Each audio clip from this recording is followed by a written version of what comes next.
네, 한 번 더 서로를 향해 인사했으면 좋겠습니다. 샬롬, 샬롬. 네, 사랑합니다. 사랑합니다. 감사합니다. 우리가 서로 샬롬을 나누고 사랑을 나누며 더욱더 깊은 관계 속에서 하나님을 예배할 수 있는 풍성한 교회 공동체가 되기를 소원합니다. 저는 여러분에게 질문을 하나 드리고자 합니다. 만약 여러분에게 남아있는 시간이 단 하루가 있다면 여러분은 그 하루 동안에 어떤 일을 하고 싶으십니까? 한번 생각해 보시길 바랍니다.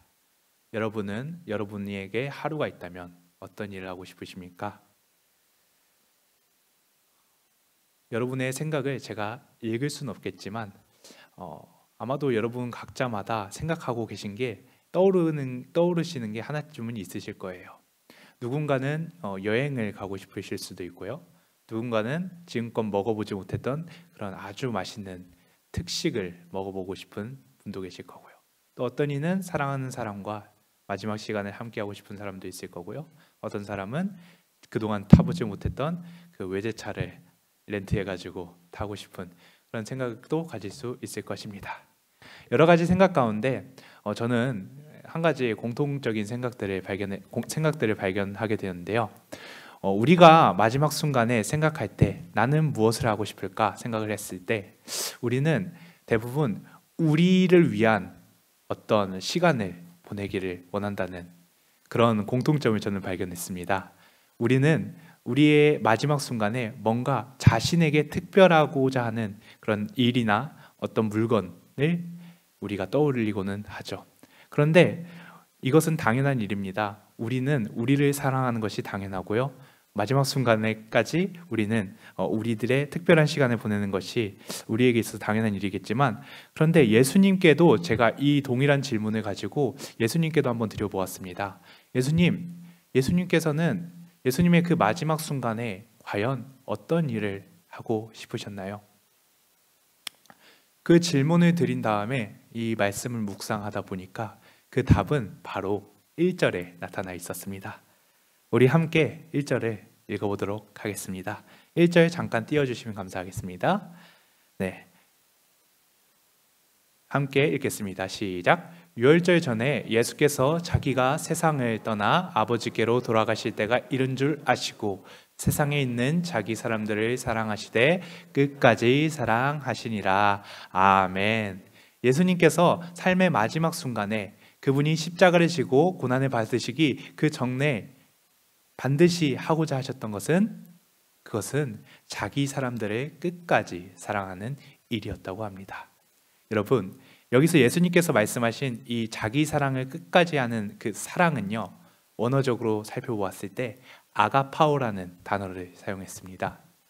아가파오는 무슨 뜻입니까? 이것은 하나님께서 인간에게 주시는 절대적인 사랑을 의미합니다. 똑같은 단어를 어디서 우리는 발견할 수 있을까요? 유명한 말씀이죠. 요한복음 3장 16절 하나님께서 세상을 이처럼 사랑하사 독생자를 주셨으니 있는 그를 믿는 자마다 멸망치 않고 영생을 얻게 하려 함이라. 아멘. 하나님께서 인간에게 품으신 그 사랑, 그 절대적인 사랑을 예수님께서 동일하게 그 예수님의 사람들에게 베풀고 떠나고자 하셨다는 것입니다. 예수님의 사랑을 그 아가파오를 또 다른 표현으로 어떻게 표현할 수 있을까요? 그것은 바로 조건 없는 사랑일 것입니다. 조건 없는 사랑. 상대가 어떤 사람이든지 어떤 성격을 가지고 나에게 어떤 유익을 주든지 그것과 아무런 상관없이 조건 없이 무조건적으로 사랑하는 것. 그것이 바로 예수님이 자기 사람들을 사랑하신 방법이자 그 사랑의 의미였던 것입니다. 예수님의 이 조건 없는 사랑은 심지어 예수님을 배신하고 마귀의 유혹에 휩쓸려 버린 가룟 유다에게까지도 이 사랑이 전달되고 있었습니다. 예수님께서는 이 조건 없는 사랑을 모든 제자들에게 동일하게 베풀고 계셨다는 것입니다. 여러분은 이 조건 없는 사랑이 여러분에게도 유효하다는 사실을 믿으십니까? 아멘. 우리가 이 조건 없는 그리스도의 사랑을 기억할 때 우리는 주님께 더욱더 기쁨과 감사함의 고백을 드릴 수 있을 것입니다. 자, 이어지는 3절부터는 본격적으로 저녁 식사가 시작되는 상황을 묘사하고 있습니다. 이어지는 13장 3절에 보니까요, 저녁 먹는 중이라고 합니다. 이 저녁 먹는 중 예수님이 갑자기 하나님께 어떤 이야기를 들은 겁니다. 하나님께서 이제 아들아, 이제 네가 십자가를 지고 고난을 받고 이제 나에게로 올 때가 됐다라고, 우리는 이 저녁 먹는 중, 갑자기 예수님이 식사를 하시다가 갑자기 이 영감이 떠오르는 걸로 알게 되겠지만, 조금 더 그 유대인들의 식사를 봤을 때 이 시기는 언제였냐면, 이 식사를 예수님께서 제자들과 식사를 하시기 전으로 보는 것이 조금 더 의미적으로 자연스럽게 해석할 수 있을 것입니다. 다시 말해 이 본문에 해당하는 내용은 예수님과 제자들이 식사를 하시기 전의 상황을, 그 시간을 배경으로 하고 있다는 것이죠. 예수님께서는 저녁을 드시기 전 제자들을 불러 모으셨습니다. 한 사람 한 사람의 이름을 부르셨겠죠.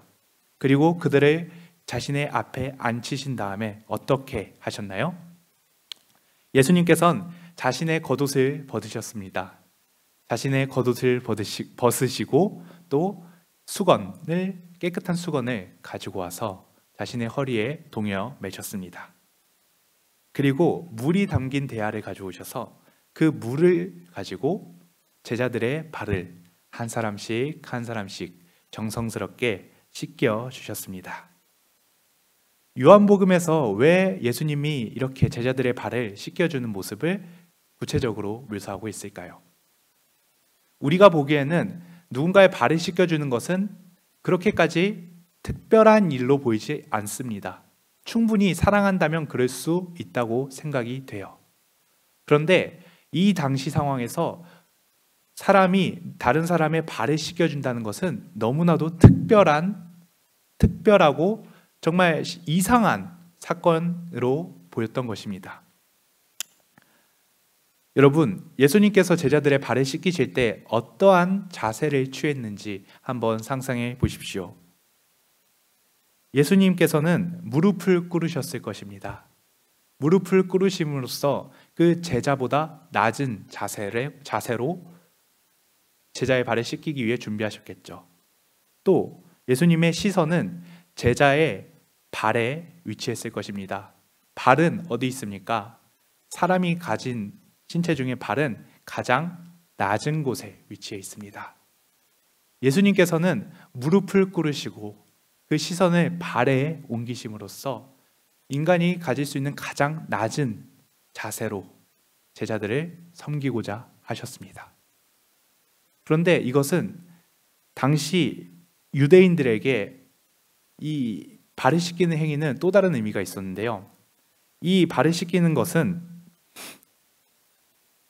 유대인들 중에서도 아주 천하고 기피하는 일 중에 하나였다고 합니다. 그렇기 때문에 유대인들에게 발을 씻기는 일을 담당하는 사람은 유대인들 중에 종이었다고 합니다. 노예죠. 노예가 이 발을 씻기는 일을 감당해야 됐는데, 참 신기하게도 노예 중에서도 계급이 있었다고 합니다. 상위 계급에 속한 노예는 유대인의 피를 받은 노예였고요. 하위 계급에 속한 노예는 이방에서 사온 이방인 노예였다고 합니다. 이 이방인 노예가 해야 되는 일이 손님이 왔을 때 발을 씻기는 일이었다고 합니다. 여러분, 유대인들도 기피하고 천한 일이라 생각했던 그 일을 또 종들 중에서도 가장 낮은 계급을 가진 종이 해야만 했던 그 일을 예수님께서는 그 제자들에게 실천하고 계셨다는 사실입니다. 예수님은 천한 종의 일을 손수 직접 하셨습니다. 우리는 예수님이 제자들을 이렇게 섬기는 모습을 통해서 우리는 그분의 사랑이, 그 끝까지 사랑하시는 그 사랑이 어떻게 실천되고 있는지 확인할 수 있습니다. 예수님은 그 사랑을 어떻게 실천하셨습니까? 예수님은 겸손한 자세로 그 사랑을 보이셨습니다. 예수님의 이 겸손한 자세가 우리에게 주는 영적 교훈은 무엇입니까? 우리가 다른 일을 섬기기 위해선 먼저 우리의 자세를 낮춰야 한다는 사실입니다. 남보다 자세를 낮추는 그 자세가 바로 겸손한 자세를 의미하는 것이죠. 그런데 우리는 문득 생각해 보았을 때 남보다 나를 낮춰야 된다는 그 생각에 이것은 겸손이 아니라 비굴한 것 아니냐라는 의문을 생각할 수도 있습니다. 그리스도인은 비굴해야 하나? 왜 그리스도인들은 남보다 자신을 낮춰야만 합니까? 이것은 비굴한 행위 아닙니까? 라고 물을 수 있겠지만, 그러나 오늘 예수님의 모습을 보았을 때 우리는 단 한 사람도 예수님의 그 낮아지신 자세를 보고 비굴하거나 그것을 보고 이상하다고 생각하지 않죠. 오히려 그분의 그 낮아지신 모습을 통해서 우리는 위대한 겸손의 자세를 확인하게 되는 것입니다. 여러분, 우리가 예수님의 이 낮아지신 모습을 통해서 또한 더욱더 겸손해지는 이 모습을 통해서 우리가 생각해야 될 것은, 우리가 예수님의 그 모습을, 겸손하신 모습을 통해서 우리가 기억해야 될 사실은 결코 우리들에게 요구하시는 그 겸손은 비굴한 것도 아니고요, 수치스러운 일도 아니고요, 천한 일도 아니고, 그것은 그리스도께서 그렇게 하신 위대한 일이라는 것입니다. 여러분, 한편 예수님께서 이렇게 제자들의 발을 막 씻기고 계신데요, 이 모습을 이해하지 못했던 한 인물이 있었던 것 같습니다. 그 인물이 누구일까요? 오늘 6절을 한번 보겠습니다. 6절을 제가 빠르게 읽어드릴게요. 자, 시몬 베드로에게 이르시니 베드로가 이르되 주여 주께서 내 발을 씻으시나이까. 자, 예수님께서 제자들을 불러 모으시고 씻으시는데 이제 베드로의 차례가 왔습니다. 그래서 베드로를 부르셨겠죠. 베드로야, 일로 오렴. 내가 너의 발을 씻겨줄게. 그런데 베드로는 이렇게 말합니다. 주여, 주께서 내 발을 씻으시나이까. 이 말이 여러분에게는 어떻게 들리십니까? 베드로는 이런 심정으로 말했을 것입니다. 아니, 예수님, 어찌하여 당신께서 나의 이 더러운 발을 씻으시려 하십니까? 당신은 곧 이스라엘의 왕이 되실 위대한 분이신데 어찌하여 이런 천한 일을 지금 제자들에게 손수하고 계신 것입니까?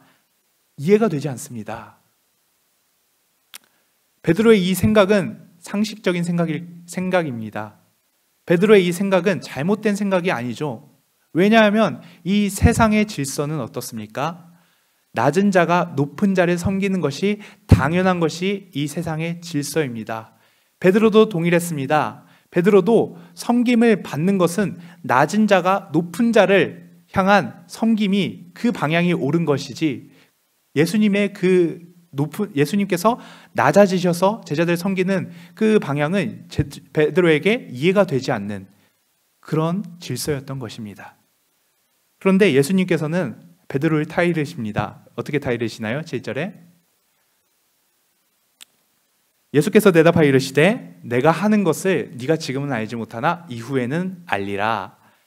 베드로야, 네가 지금 내가 하는 일을 이해하지 못하지. 그런데 너는 이 일이 끝난 후에 이해할 수 있을 거야. 그러니까 지금은 나에게 와서 너의 발을 씻기도록 허락해 주렴. 그렇게 예수님께서 타이르시는데 베드로는 끝까지 그 예수님의 요청을 거부합니다. 8절에 베드로가 이르되 내 발을 절대로 씻지 못하시리이다.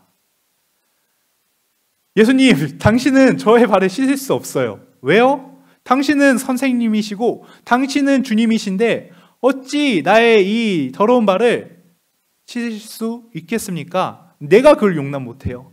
내가 그걸 받아들이지 못해요. 라고 베드로는 예수님한테 이야기하는 것입니다. 그런데 예수님께서는 이 베드로의 그 대답을 들으시고 한 번 더 베드로에게 이야기하십니다. 어떻게 이야기하시죠? 내가 너를 씻어주지 아니한다면 너랑 나는 상관이 없어.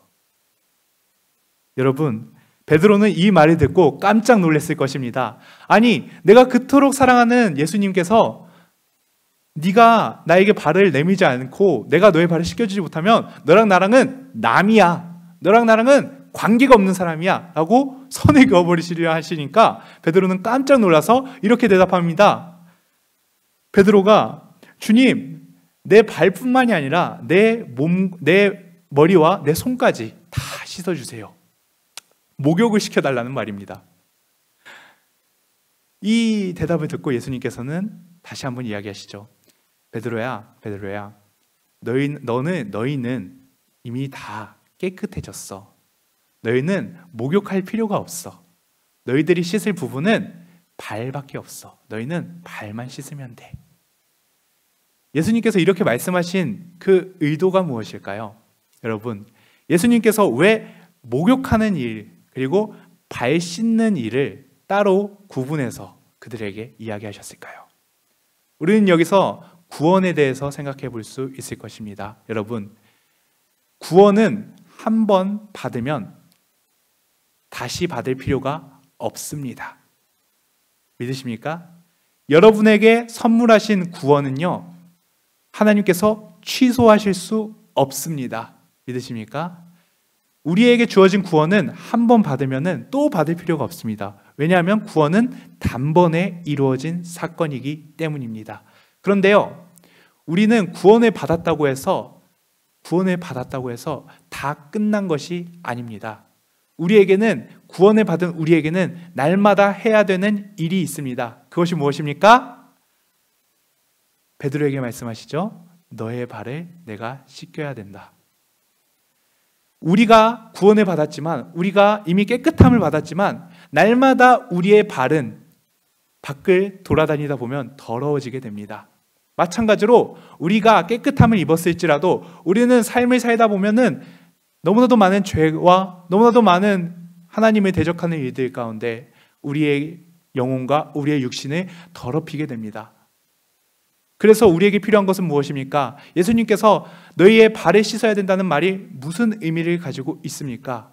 이것은 우리가 날마다 회개해야 된다는 것입니다. 우리는 날마다 회개해야 됩니다. 우리는 날마다 예수님 앞에 우리의 죄를 자복해야만 합니다.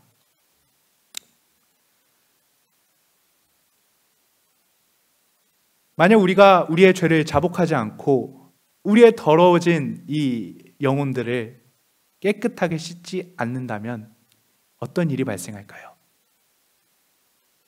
우리가 죄를 회개하지 않는다고 해서 우리에게 우리가 선물 받은 구원이 없어지는 것은 아닙니다. 하지만 예수님께서 분명히 말씀하셨습니다. 너는 나랑 상관이 없느니라.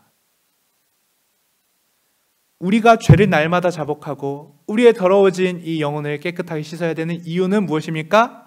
우리가 예수님과 우리가 우리의 주님과 더욱더 깊은 관계를 맺어가기 위해서는 우리가 깨끗하게 씻김을 받아야 된다는 사실입니다.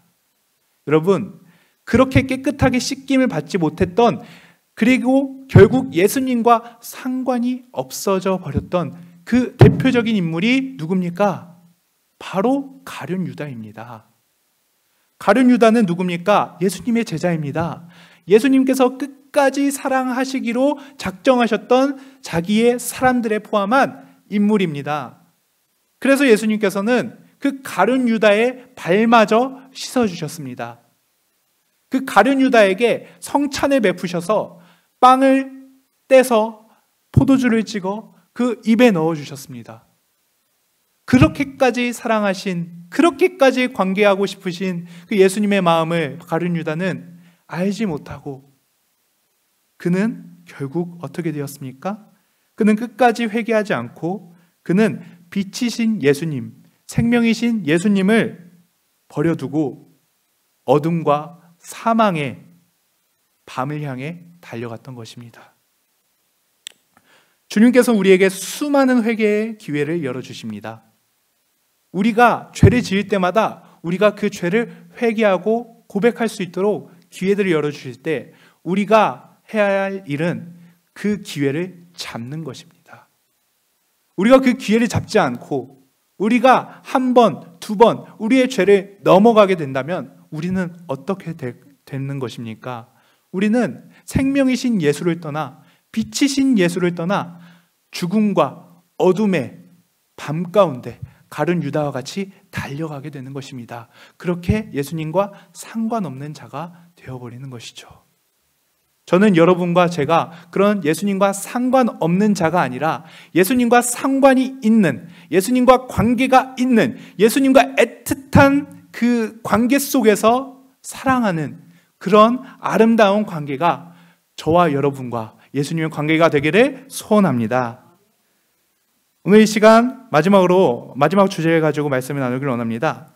자, 예수님께서 제자들의 모든 발을 씻겨주셨습니다. 그리고 제자들에게 이 발을 씻겨주신 의미를 이야기해 주십니다. 그 의미는 무엇입니까? 예수님께서는 먼저 자신이 어떤 분인지 정의하고 계십니다. 자신이 어떤 분인지 정의하고 계시는데요. 자, 예수님께서는 자신을 어떻게 정의하고 계십니까? 예수님께서는 자신을 선생이요 주님이시라고 정의하고 계십니다. 이 말은 무슨 말입니까? 자신이 그 제자들보다 높은 지위와 더 높은 권위를 가지고 계시다는 것입니다. 높은 지위와 높은 권위를 가진 예수님께서는 제자들에게 명령하고 제자들에게 섬김을 받을 수 있는 자격이 있었지만, 그러나 예수님께서는 그 지위와 그 권위를 포기하시고 오히려 겸손하고 낮아지는 모습 가운데 제자들을 섬기셨습니다. 내가 주와 또는 선생이 되어 너희 발을 씻었으니, 그리고 그렇게 제자들의 발을 씻어준 이유는 무엇입니까? 너희도 서로 발을 씻어주는 것이 옳으니라. 왜 예수님이 그들의 발을 씻어주고 왜 예수님께서 그들에게 너희가 서로 발을 씻어주는 것이 옳은 일이야 라고 이야기하시는 것일까요? 다음 절에 있습니다. 내가 너희에게 행한 것 같이 너희도 행하게 하려 하여 본을 보였노라. 아멘. 그것이 예수님의 소원이었기 때문입니다. 예수님께서 섬기셨듯이, 예수님께서 낮아지셨듯이 제자들이 서로 낮아지고 서로 섬기며 서로 사랑하는 것, 그 사랑을 이어가는 것, 그것이 바로 예수님의 소원이었기 때문입니다. 예수님은 그러기 위해서 스스로 본을 보이셨습니다. 예수님께서는 그들에게 권위가 있었습니다. 그래서 이렇게 말씀하시죠. 종이 주인보다 크지 못하고 보냄을 받은 자가 보낸 자보다 크지 못하다. 예수님은 그들의 주님이시요 그들을 보낸 자십니다. 그런데 예수님께서 명령을 하실 수 있었음에도 불구하고 예수님께서는 그들이 자신을 섬기는 것을 요구하지 않으시고 오히려 본을 보이심으로써 그들에게 자원하는 마음 가운데 서로 섬길 수 있도록 이끌어 주셨습니다. 오늘 말씀 세 가지를 적용점을 전해드리고 마무리하고자 합니다. 오늘 말씀을 통해 우리가 기억해야 될 세 가지는 무엇입니까? 첫째로 예수님께서 겸손한 자세로 섬기셨다는 것을 기억하십시오. 예수님께서는 언제나 겸손한 모습으로 사역하셨습니다. 그분은 가장 높은 자리에 계셨고 가장 높은 권위를 가지고 계셨지만 그것을 결코 자랑하지도 그것을 결코 이용하지도 않으셨습니다. 예수님께서는 오히려 자신의 종의 모습으로서 자신을 비워 남을 섬기셨습니다. 그분의 겸손과 그분의 섬기심에 절정이 다다른 사건은 바로 십자가 사건이었습니다. 십자가는 죄인 중에 죄인이요 천민 중에 천민이 당할 수 있는 가장 심한 극형에 해당했습니다.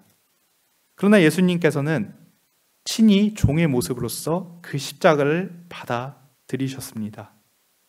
그리고 그분의 십자가를 통해 그분의 겸손과 그분의 낮아지심과 그분의 섬김을 통해 우리에게 구원의 선물을 허락하셨습니다. 두 번째로 우리는 날마다 주님 앞에 회개해야 합니다. 주님이 우리에게 원하시는 모습은 무엇입니까? 그것은 우리가 솔직한 심령을 가지고 주님께 나아가는 것입니다. 우리는 우리의 수치를 잘 압니다. 우리가 죄가 많다는 사실도 잘 알고 있습니다. 그 죄와 그 수치 때문에 우리는 주님 앞에 나가기가 두려울 때가 있습니다.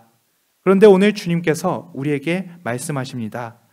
내가 너를 씻겨주지 않는다면 너는 나와 아무런 상관이 없다.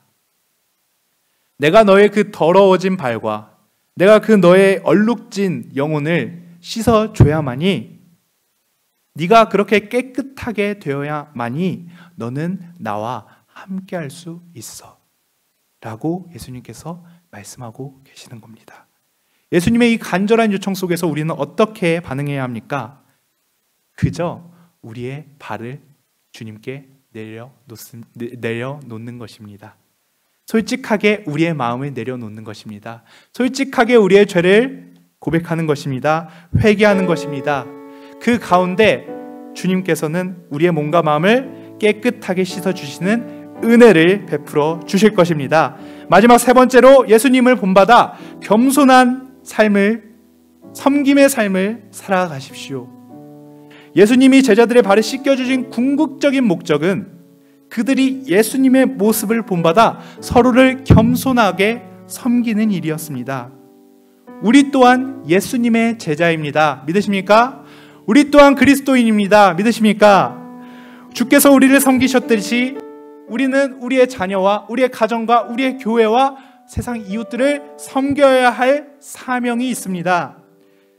우리의 사명들을 간직한 채 우리가 겸손한 자세로 섬김의 모습을, 예수님이 기뻐하시는 그 모습으로 한 주간을 살아가시는 저와 여러분이 되시기를 간절히 소원합니다.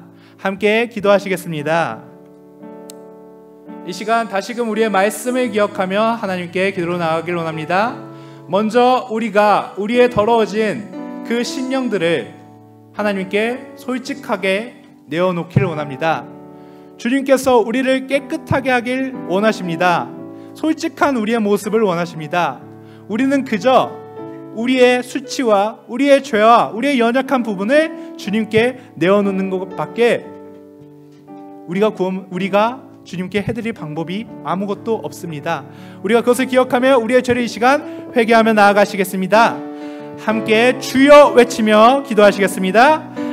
주여! 하나님, 우리에게 정말로 크신 그 말씀들에 하나님, 우리 말씀을 허락하심을 감사합니다. 오늘 이 시간 우리가 주님께 우리의 더러워진 발들을 내려놓습니다. 하나님, 우리의 이 더러워진 발들을 깨끗하게 씻어주시는 그 은혜가 우리 각 사람과 우리의 자녀와 우리의 가정과 우리의 교회 가운데 있기를 원합니다. 하나님, 우리의 이 더러워진 모습들을 회개하며 나아가오니 우리를 깨끗하게 씻어주시옵소서. 우리가 주님 앞에 체면을 차리지 않기를 원합니다. 우리가 주님 앞에 아주 솔직한 모습 가운데 나아가기로 나오니 주님, 우리의 마음을 이 시간 열어주시옵소서. 우리가 주님 앞에 모든 것을 내어놓습니다. 우리가 주님 앞에 모든 것을 내려놓습니다. 하나님, 우리가 주님 앞에 솔직한 심령과 우리의 이 더러워진 마음과 우리의 연약한 마음들을 내려놓을 때 하나님의 그 깨끗한 성령의 물로 하나님 우리를 씻어주시고 우리를 회개하게 하시며 우리를 하나님의 나라와 영광 위에 쓰여주시옵소서. 하나님, 우리를 깨끗하게 씻어주시옵소서. 하나님, 우리를 인도하여 주시옵소서. 하나님, 이끌어 주시옵소서. 아버지, 인도하여 주시옵소서. 우리 다음으로 기도하기를 원합니다. 우리가 겸손과 섬김의 모습으로 살아가기를 원합니다. 우리가 다시금 낮아지는 모습으로 하나님 앞에 겸손의 열매들을 맺을 수 있도록 하나님 우리들을 인도하여 주시옵소서. 함께 주여 외치며 기도하시겠습니다. 주여.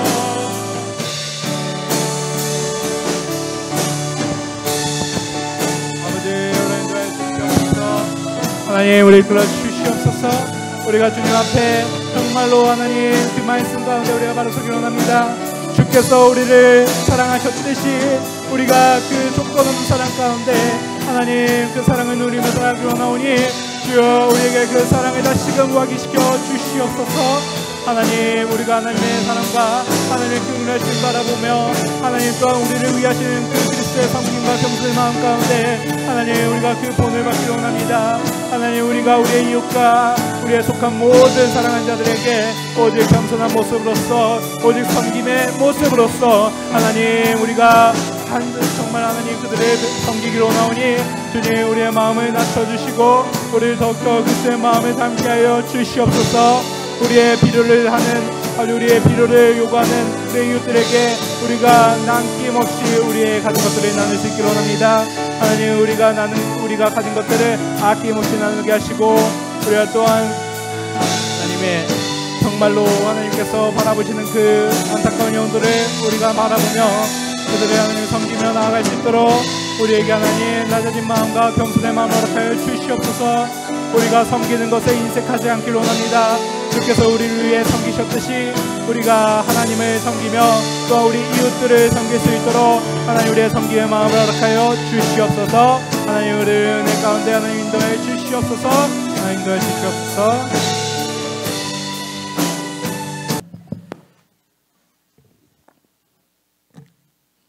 주님 우리의 손을 꼭 잡아 주옵소서.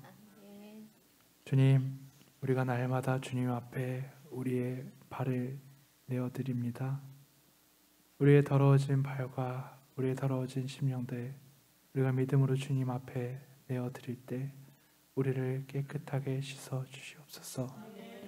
우리가 더욱더 주님께 우리의 모든 것을 의지하며 나아갈 때 주님 우리를 안아주시고 주님 우리를 사랑한다 말씀해 주시며 우리를 통하여 주님의 기쁨의 열매들을 맺게 하여 주시옵소서. 하나님 우리가 오직 주님께서 우리에게 주신 그 겸손의 모습과 섬김의 모습을 닮아가길 원합니다. 하나님 이 시간 우리가 우리의 이웃들과 우리의 자녀들과 우리의 가정들과 우리의 교회 가운데 그리스도께서 우리에게 보여주신 겸손과 섬김의 모습을 실천하길 원합니다. 하나님 우리가 말씀을 듣고 실천할 때 하나님 우리를 통해 하나님의 풍성한 열매를 맺어 주시옵소서. 감사합니다. 이 모든 말씀 우리 주 예수 그리스도의 이름으로 기도드립니다. 아멘. 주님께서 가르쳐 주신 기도로 예배를 마치도록 하겠습니다. 하늘에 계신 우리 아버지여 이름이 거룩히 여김을 받아 주시옵며 나라의 임하옵시며 뜻이 하늘에서 이루어진 것 같이 땅에서도 이루어지이다. 오늘날 우리에게 일용할 양식을 주옵시고 우리가 우리에게 죄 지은 자를 사하여 준 것 같이 우리의 죄를 사하여 주옵시고 우리를 시험에 들게 하지 마옵시며 다만 악에서 구하옵소서. 대개 나라와 권세와 영광이 아버지께 영원히 싸움나이다. 아멘.